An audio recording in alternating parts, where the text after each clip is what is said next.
এটা জনতা পার্টির জয় নয়, এটা হচ্ছে মানুষের জয়।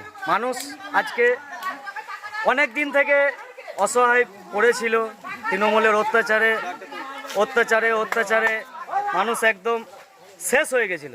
তাই মানুষ আজকে ভোটের মাধ্যমে, নির্বাচনের মাধ্যমে জবাব দিয়েছে তৃণমূল সরকারকে।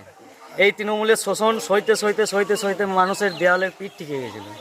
সেই পরিপ্রেক্ষিতে আজকে মানুষের জয় হয়েছে, আমাদের নরেন্দ্র মোদীর জয় হয়েছে, বিজেপির জয় হয়েছে।